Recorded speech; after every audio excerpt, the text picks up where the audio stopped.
নমস্কার বন্ধুরা, লৌকিক অলৌকিক বাংলা চ্যানেলে সকল শ্রোতা বন্ধুকে স্বাগত জানিয়ে আজকে ছোট ছোট ঘটনা আর একটা গল্প আপনাদের সঙ্গে শেয়ার করে নেব। আমি সুদেষ্ণা। হ্যাঁ, একটা বিরতি মাঝে মাঝে চলে আসছে নানা রকম কারণে, ঠিক কন্টিনিউয়াসলি থাকতে পারছি না, এর জন্যে আমি ক্ষমা প্রার্থী। আপনারা সঙ্গে থাকবেন এবং আমার পাশে যেমন আগেও ছিলেন তেমনভাবেই উৎসাহ দেবেন, এই আশা নিয়ে আপনাদের কাছে আবারও ফিরে এসেছি। ঘটনাগুলো আগে শুনে নিন। আমি বেলঘড়িয়ার মেয়ে, এটা তো এতদিনে সবাই জেনেই গেছেন। আমি স্টেশনের কাছাকাছি একটি প্রাইভেট স্কুলে ছোটোবেলায় পড়তাম। স্কুলটি ছিল কোয়েট স্কুল, 1 নম্বরের দিকে, কিন্তু নাম তো নেওয়া যাবে না। তো ঘটনা হচ্ছে, আমরা কেজি 1 থেকে আপ টু 12 অবধি মোটামুটি বন্ধুরা নিজেদের মধ্যে কানেকশানে ছিলাম।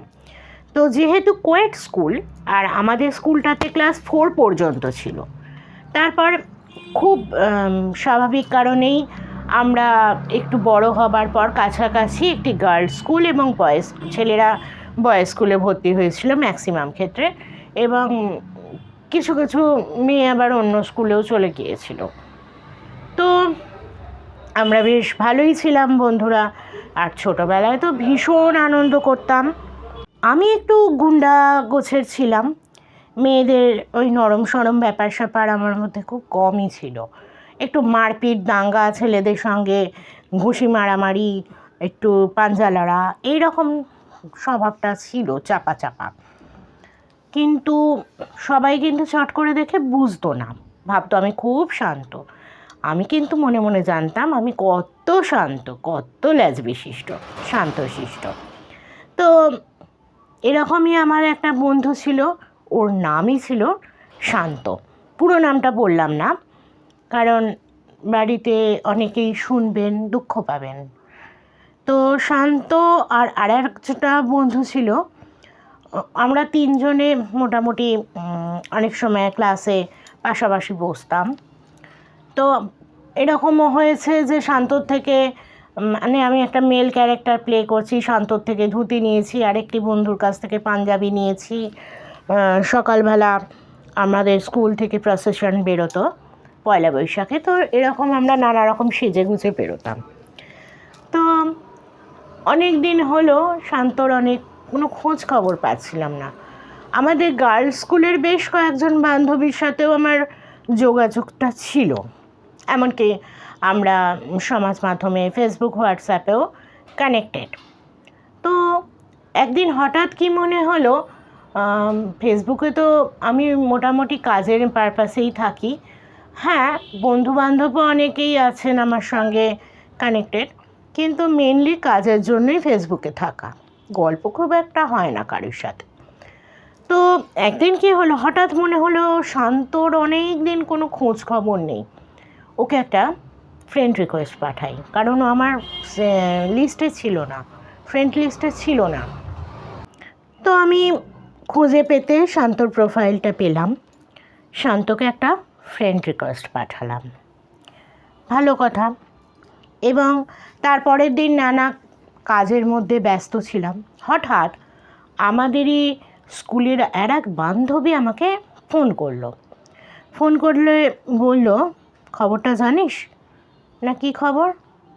আমাদের শান্ত কিন্তু আর বেঁচে নেই, স্ট্রোক হয়ে মারা গেছে।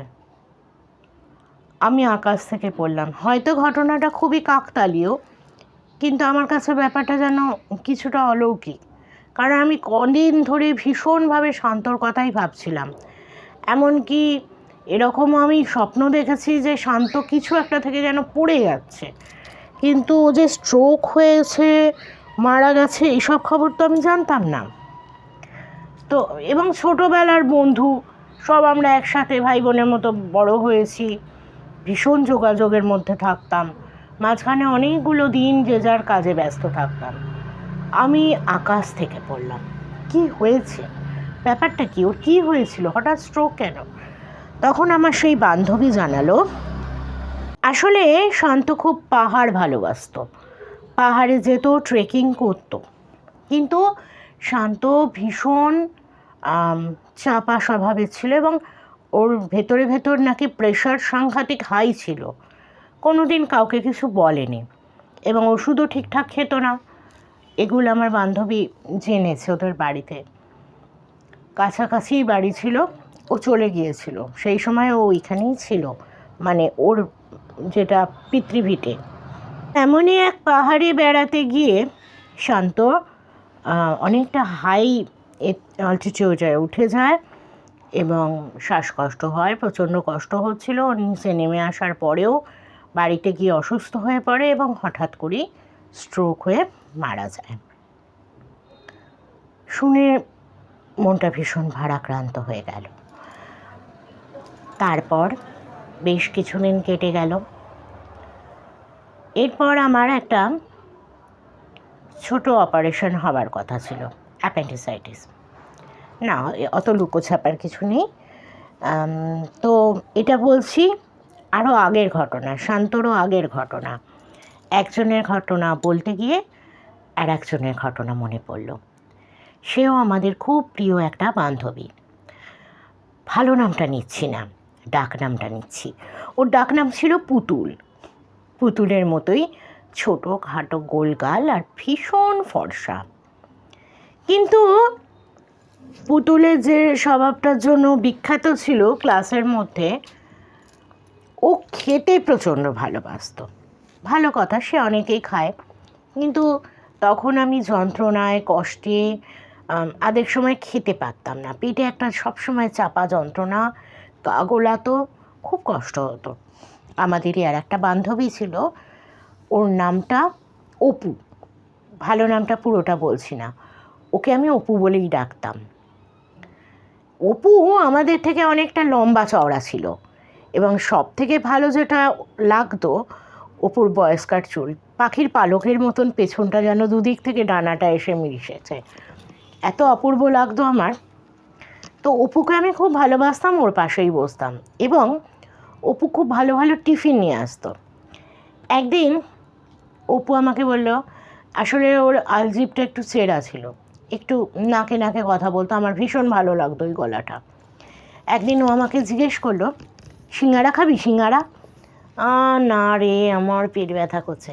ও খুব বিরক্ত হতো, তোর সবসময় পেট ব্যথা, গা বলেছে, দেখ আমি পুতুলকে ডাকি, পুতুল সিঙ্গারা খাবি? পুতুল লাফাতে লাফাতে চলে এলো। পুতুলের একটি বৈশিষ্ট্য ছিল, নিজের টিফিনটি তো শেষ করতোই সবার আগে, এরপর প্রত্যেকের কাছে ঘুরে ঘুরে কার কি ভালো টিফিন আছে আমাকে একটু দে বলে খেত। সবাই খুব ভালোবেসে ওকে খাইয়েও দিত। তা পুতুলকে দিল। এইবার আমার যখন অপারেশন হবে, অ্যাপেন্ডিসাইটিস ধরা পড়লো, আমি নার্সিংহোমে ভর্তি হব, ডাক্তার দেখানো হয়ে গেছে। আমি যখন ফিরছি ডাক্তার দেখিয়ে, পুতুলের সাথে রাস্তায় দেখা।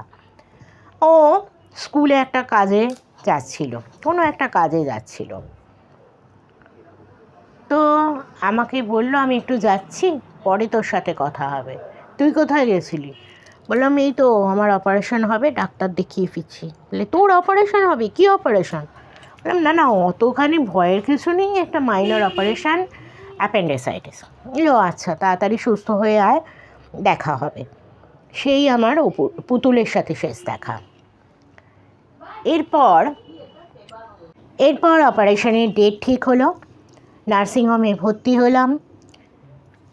হঠাৎ অপারেশনের 2 দিন পর মা আমাকে যেমন দেখতে যায়, দেখতে গেছে নার্সিংহোমে। তো ওখানেই মা গিয়ে আমায় বলল যে অপুর সাথে দেখা হয়েছিল, সে জানালো পুতুল আর নেই। পুতুল আর নেই শুনে আমি প্রচণ্ড রকম চমকে গেলাম। পুতুলও কিন্তু মারা যাবার আগের দিন স্বপ্নে আমার কাছে দেখা দিয়ে বলেছিল, কিরে তোর ভাগেরটা তো আমি খেয়েই নিলাম, আর খুব হাসছিল। আমি কিন্তু তখন নার্সিংহোমেই, মানে আমার তখন অপারেশন হয়েছে, জ্ঞান এসে গেছে, আমি ঘুমোচ্ছিলাম। হঠাৎ পুতুলকে স্বপ্ন দেখেছিলাম। তারপরের দিনে এই ঘটনা। শান্তর বেলাতেও তাই, পুতুলের বেলাতেও তাই। মধ্যরাতের স্বপ্নটা এরমভাবে ফিরে এলো, আমি যেন চমকে উঠলাম।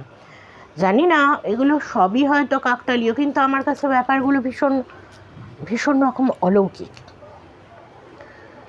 তো এই ছিল দুটো ঘটনা আমার স্কুলের দুই বন্ধু তাদের নিয়ে। আজকে আমরা একটা গল্প শুনে নেব। অনেক দিন বাদে এসছি, গল্পটাও স্কুলের বন্ধুদের নিয়ে।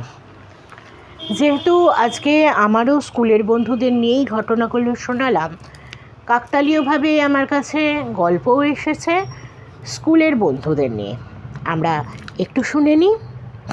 গল্পের নাম জয়নগরের মোয়া, লিখেছেন অঞ্জনা চট্টোপাধ্যায়। গল্পটা শুনে নিই। প্রায় 30 বছর পর আজ আবার বারুইপুরে এলেন নিখিলেশ চক্রবর্তী। নিখিলেশবাবু স্বনামধন্য শিশু সাহিত্যিক। উনি ছোটদের জন্য মজার মজার গল্প উপন্যাস লেখেন। নামি নামি পত্রপত্রিকায় ওর লেখা সেই সব গল্প উপন্যাস ছাপা হয়। আর শুধু ছোটরাই নয়, বড়রাও নিখিলেশবাবুর লেখা পড়ে বেশ মজা পায়। তবে এখন আর মজার গল্প লিখতে নিখিলেশবাবুর তেমন ভালো লাগে না। প্রায় মনে হয় সেই কবে থেকে একই ধরনের গল্প লিখে যাচ্ছেন। এবার একটু লেখার ধরনটা পাল্টানো উচিত। নিখিলেশবাবুর খুব ইচ্ছা এবার একটা হাড় হিম করা ভূতের গল্প লিখবেন। তবে লিখব করেও এখনো পর্যন্ত ভূতের গল্পটা আর লিখে উঠতে পারেননি। তার কারণ উনি নিজে কখনো ভূত দেখেননি, আর ভূত প্রেতে তেমন বিশ্বাসও করেন না। তাই একটু চিন্তায় আছেন, ভূতের গল্পটা ঠিকঠাক লিখতে পারবেন তো। ট্রেন থেকে নেমে বারুইপুর স্টেশনে দাঁড়িয়ে এইসব কথাই ভাবছিলেন নিখিলেশবাবু। এমন সময় দেখলেন ওর ছোটোবেলার বন্ধু তথাগত সেন হন্তদন্ত হয়ে ওর দিকে এগিয়ে আসছেন। উনি বারুইপুর উচ্চ বিদ্যালয়ের বাংলা শিক্ষক। নিখিলেশবাবু একসময় স্কুলে পড়তেন। নিখিলেশবাবু তথাগত সেনের ক্লাসমেট ছিলেন। আগামীকাল স্কুলের প্রতিষ্ঠা দিবস, সুবর্ণ জয়ন্তী বর্ষ। তাই একটা অনুষ্ঠান করে প্রতিষ্ঠা দিবস উদযাপন করা হবে। নিখিলেশবাবু সেই অনুষ্ঠানের প্রধান অতিথি হয়ে এসেছেন। প্রাক্তন ছাত্র হিসেবে নিজের অভিজ্ঞতা এখনকার ছাত্রদের সঙ্গে ভাগ করে নেবেন। অনুষ্ঠানের দায়িত্বে আছেন তথাগত সেন। তারই অনুরোধে নিখিলেশবাবু একদিন আগে বারুইপুরে এসে পৌঁছেছেন। আজ সন্ধেবেলা দুই বন্ধু মিলে পুরনো দিনের অনেক গল্প করবেন। তথাগত সেন আজ একাই আছেন বাড়িতে। পরিবারের সবাই বিয়েবাড়ি উপলক্ষে লক্ষ্মীকান্তপুরে গিয়েছে। উনি স্কুলের অনুষ্ঠানের জন্য যেতে পারেননি, কাল বিকেলে যাবেন। ঠিক হয়েছিল মাছের ঝোল ভাত খেয়ে খানিক দিবানিদ্রা দেওয়ার পর দুই বন্ধু মিলে একটু বেড়াতে বেরোবেন। নিখিলেশবাবুর খুব ইচ্ছা পুরনো জায়গাগুলোকে একবার নতুন করে দেখার, কিন্তু বিধি বাম।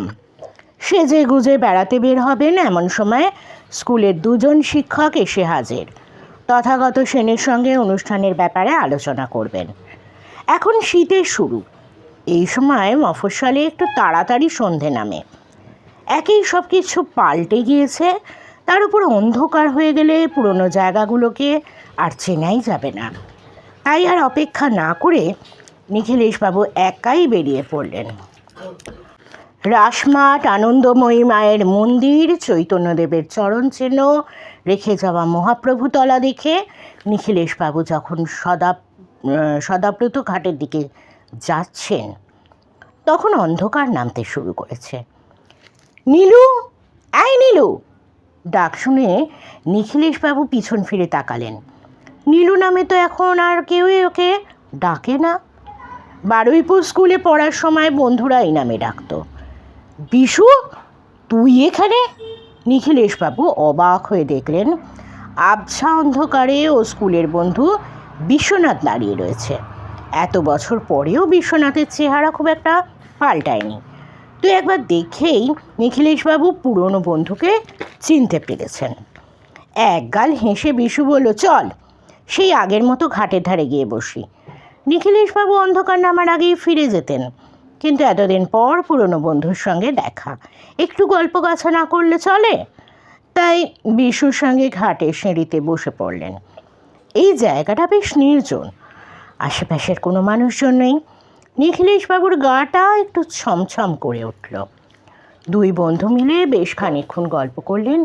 স্কুলের সেই সব স্মৃতি সে কি আর ভোলা যায়? অন্ধকার গাঢ় হচ্ছে দেখে নিখিলেশবাবু বললেন, আজ উঠি রে, কাল স্কুলে আসছিস তো, তখন আবার বাকি গল্প করা যাবে। বিশু কোনো জবাব না দিয়ে ব্যাগ থেকে একটা ছোট্ট বাক্স বের করলো, মিষ্টির বাক্স। নিখিলেশবাবুর হাতে দিয়ে বলল, তোর মনে আছে নীলু, আমি তোকে জয়নগরের মোয়া খাবো বলেছিলাম, কিন্তু তুই হঠাৎ করে স্কুলে আসা বন্ধ করে দিলি। তোর সঙ্গে আর দেখা হলো না, তোকে জয়নগরের মোয়াও খাওয়ানো হলো না। তাই আজ তোর জন্য দুটো মোয়া নিয়ে এসেছি, তুই আমার সামনে খেয়ে যা। নিখিলেশবাবুর মনে পড়ল তখন শীতের সময় বারুইপুরের অনেক মোয়ার দোকান বসত। দোকানের ওপর বড় বড় করে লেখা থাকতো জয়নগরের মোয়া। উনি একদিন টিফিনে মোয়া নিয়ে এসেছেন। বিশু খেয়ে বলেছিল, দূর দূর, এটা জয়নগরের মোয়া নয়, জয়নগরের মোয়ার টেস্টই আলাদা। আমার মামার বাড়ি জয়নগরে, আমি একদিন তোকে জয়নগরের মোয়া খাওয়াবো, আসল জয়নগরের মোয়া। বিশু ছিল ক্লাসের সবচেয়ে ডানপিটে ছেলে, কোনো দিনও পড়া করে আসতো না, সারাক্ষণ খালি দৌড়াদৌড়ি আর লাফালাফি। মাস্টারমশাইরা রোজই ওকে বকুনি দিতেন, কান মুলে দিতেন, কিন্তু বিশু কিছুতেই কথা শুনতো না। দুষ্টু ছিল বলে কেউ ওকে তেমন পছন্দ করতো না। শুধু নিখিলেশবাবুর সঙ্গেই বিশুর বন্ধুত্ব ছিল। নিখিলেশবাবুর বাবা ছিলেন বদলির চাকরি, কোনো জায়গাতেই বছর তিনেকের বেশি থাকতেন না, তাই নিখিলেশবাবুর বন্ধুর সংখ্যাও বেশ কম। নতুন জায়গায় গিয়ে বন্ধুত্ব পাতানোর আগেই সেখান থেকে চলে যাওয়ার সময় এসে যেত। তবে বারুইপুরে এসে খুব কম সময়ের মধ্যেই বিশুর সঙ্গে ওর বেশ বন্ধুত্ব হয়ে গিয়েছিল। তারপর একদিন হঠাৎ করে নিখিলেশবাবুর বাবার ট্রান্সফার অর্ডার এসে গেল। তখন বার্ষিক পরীক্ষা শেষ হয়ে স্কুলে ছুটি পড়ে গিয়েছে, তাই বারুইপুর ছেড়ে যাওয়ার আগে বিশুর সঙ্গে আর দেখা হয়নি। কী রে, কী ভাবছিস? মোয়া দুটো খাওয়া। মোয়ার বাক্সটা নিখিলেশবাবুর দিকে এগিয়ে দিয়েছে বিশু। এই সন্ধ্যেবেলায় মোয়া খাওয়ার তেমন ইচ্ছে ছিল না নিখিলেশবাবুর, কিন্তু বন্ধুর কথা কি আর ফেলা যায়? তাই বিশুর দেওয়া মোয়া দুটো টপাটপ খেয়ে নিলেন নিখিলেশবাবু। সত্যি, বিশু মিথ্যে বলেনি, এই মোয়ার স্বাদই আলাদা। বন্ধুর কাছ থেকে বিদায় নেওয়ার সময় নিখিলেশবাবুর আবার জিজ্ঞেস করলেন, কাল স্কুলে আসছিস তো? কিন্তু এবারেও বিশু কোনো উত্তর বা জবাব দিল না। কিছুক্ষণ চুপ করে থেকে নিখিলেশবাবুকে বলল, তুই অনেক দিন ধরে একটা ভূতের গল্প লিখবার প্ল্যান করছিস, কিন্তু কিছুতেই গল্পটা লিখতে পারছিস না। বিশুর কথা শুনে নিখিলেশবাবু খুব অবাক হলেন। এই ভূতের গল্প লেখার ব্যাপারটা তো উনি কাউকে ঘুণাক্ষরেও টের পেতে দেননি, তাহলে বিশু জানল কী করে?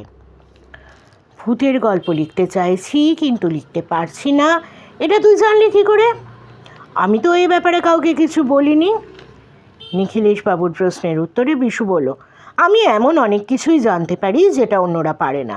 তারপর একটি থেমে বলল, এবার দেখবি তুই ঠিক ভূতের গল্প লিখতে পারবি। আসি। রাতে লুচি মাংস খেতে খেতে নিখিলেশবাবু তথাগত সেনকে বিশুর সঙ্গে দেখা হওয়ার কথাটা বললেন।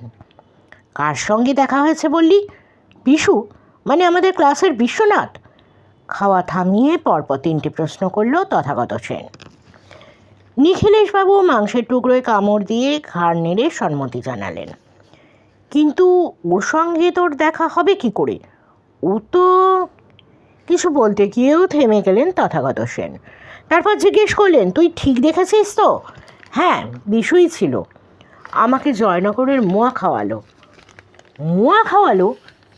কিন্তু বিশু তো অনেক দিন আগে মারা গিয়েছে।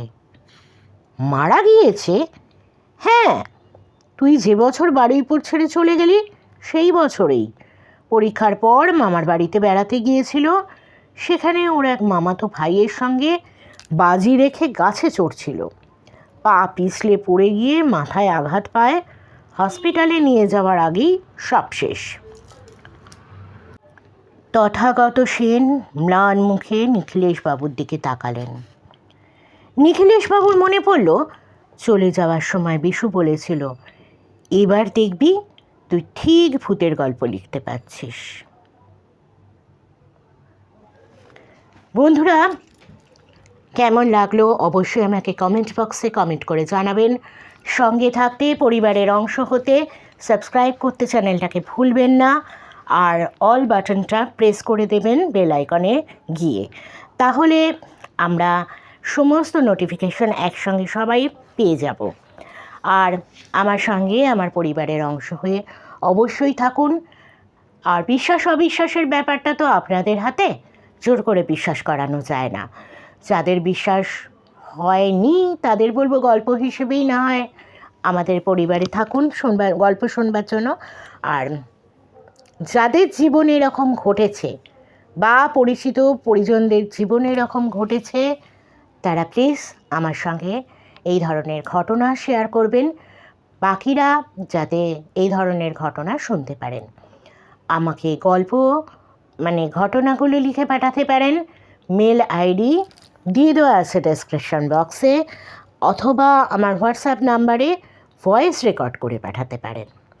সঙ্গে থাকুন, সুস্থ থাকুন, শুনতে থাকুন। আমি সুদেষ্ণা আজ শুভরাত্রি জানিয়ে বিদায় নিচ্ছি। সকলে ভালো থাকুন। বাই।